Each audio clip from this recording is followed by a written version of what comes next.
Hey, hallo! Schön, dass du eingeschaltet hast. Herzlich willkommen auf meinem Kanal. Mein Name ist Ina und hier ist es ja gerade super kalt, also jetzt nicht in meinem Zimmer, aber in Deutschland. Und da möchte ich mir noch schnell aus den Resten von Strickstoffen einen Pullover nähen. Zum Beispiel habe ich von dem Lilanen noch ziemlich viel. Daraus habe ich mir hier diesen Shirt Easy Pullover genäht und den gleichen habe ich auch noch in grün genäht. Von dem habe ich auch noch super viel Stoff. Also auf jeden Fall genug für Teile von einem Pullover, aber nicht für einen ganzen Pullover. Und ich will ja auch nicht zweimal das gleiche haben. Und dann habe ich noch eher so dunkle Stoffe da drin. Muss ich mal gucken, wie sich das nachher so ergibt.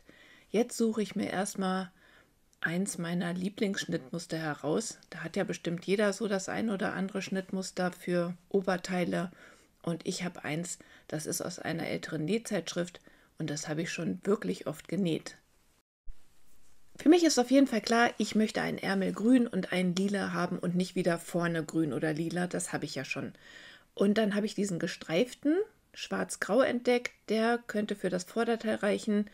Und jetzt ist noch die Frage, was mache ich hinten hin? Da habe ich nicht wirklich was Großes für entdeckt, aber ich fange jetzt erstmal mit dem Vorderteil an.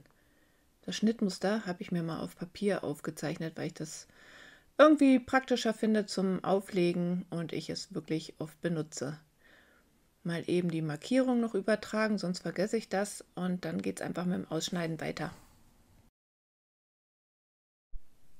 Das Vorderteil steht, das ist fertig. Jetzt geht weiter mit dem einen Ärmel, die schneide ich ja einzeln zu. Da muss ich ordentlich was verlängern, weil der Schnittmuster eigentlich nur ein Dreiviertelärmel vorsieht, aber ich möchte natürlich einen langen. Jetzt kann man entweder das Schnittmuster verkehrt rum auflegen, damit man zwei unterschiedliche Ärmel hat, also gegengleich. Aber ich habe mich dafür entschieden, einfach das Schnittteil aufzulegen. Das ist ein bisschen einfacher, einfach direkt an der Linie entlang zu schneiden. Und jetzt sind die Teile fertig. Das Vorderteil mit Ärmeln wird dann so aussehen. Aber es fehlt ja immer noch das Rückenteil. Da habe ich noch mal ein großes Stück gefunden, aber auch das reicht nicht aus. Und jetzt habe ich überlegt, ich werde aus Grün und Lila was zusammennähen und so das Rückenteil gestalten. Der lilane Ärmel soll auf jeden Fall an das lilane Rückenteil und so musste ich erstmal überlegen, welche Seite ich jetzt als erstes zuschneiden muss.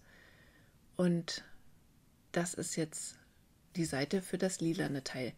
Aber ich möchte das nicht in der Mitte teilen, das Schnittmuster, sondern so ein bisschen versetzt vom Ausschnitt. Das heißt, das eine Teil werde ich 5 cm breiter zuschneiden und das andere dementsprechend 5 cm schmaler. Und da zeichne ich mir hier gerade mal eine Hilfslinie ein und dann schneide ich lila 5 cm plus Nahtzugabe hinzu, also 6 cm. Und dann für das grüne Schnittteil nehme ich mir das Schnittmuster und knicke es an der eingezeichneten Linie um. Und lege das dann so verkürzt auf den grünen Stoff und gebe aber auch an der Schnittkante natürlich 1 cm Nahtzugabe hinzu. Und dann habe ich das Rückenteil jetzt auch fertig und lege die Stoffe einfach rechts auf rechts an dieser Kante aufeinander. Klammer das fest, um das dann nachher mit der Overlock zusammenzunähen. Die Ärmel habe ich auch direkt mal aufeinander gelegt und jetzt kann ich das in einem Rutsch mal eben über die Overlock schieben und so sieht das dann aus. Und jetzt bügele ich das mal eben und dann lege ich die Teile rechts auf rechts an den Schultern aufeinander und klammer das ein bisschen fest und die Seiten auch. Und dann geht es direkt wieder zur Overlock und da schiebe ich das mal eben drüber. Also ich muss sagen, für Strickstoffe finde ich meine Overlock schon wirklich super. Jetzt kommen die Ärmel in den Schnitt und ich muss sagen, ich bin wirklich super happy darüber, dass ich richtig zugeschnitten habe. Ich wollte da nicht noch mehr Mix haben. Das heißt also, der grüne Ärmel sollte auf die grüne Seite und lila halt auf die lilane. Und ja, ich habe richtig zugeschnitten. Yippie! Und es geht direkt wieder zur Overlock.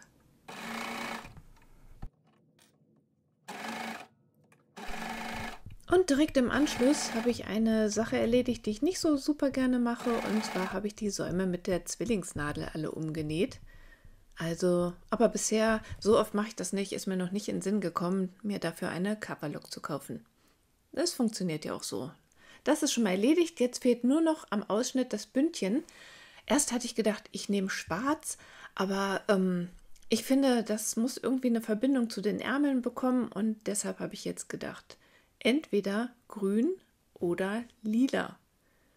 Und ich habe mich für lila entschieden, weil ich das auch in Verbindung mit dem Grau einfach super schön finde. Da habe ich das Bündchen jetzt aufeinander genäht und werde das gleich so gedehnt festnähen. Das habe ich erstmal nur mit der Nähmaschine gemacht, damit die Coverlock nicht direkt zu viel abschneidet. Habe das anprobiert und es passt. Und jetzt werde ich das direkt mit der Overlock mal absteppen und dann habe ich hinten noch so einen Jersey-Streifen eingenäht, damit man diese Fadenraupe nicht so sieht. Und so sieht das jetzt aus. Ich mag's. Die bunten Ärmel, das hatte ich mir schon so vorgestellt. Ja, bei Restprojekten ist es ja immer so, man weiß nicht wirklich, was rauskommt. Das ist eine kleine Überraschungstüte. Aber ich bin echt zufrieden. Ich habe was Gemustertes. Und wenn es nur noch kälter wird, dann kann ich trotzdem irgendwie sowas drüber ziehen. Das stört nicht. Man sieht nur das schöne Bündchen so als Highlight. Ja, ich bin zufrieden. Jetzt möchte ich euch noch schnell ein Schnittmuster von mir vorstellen. Und zwar die Suki-Bag. Die kannst du hier so unterteilt nähen mit Stoffresten. Also ich habe hier Jeans genommen und das ist die große Größe.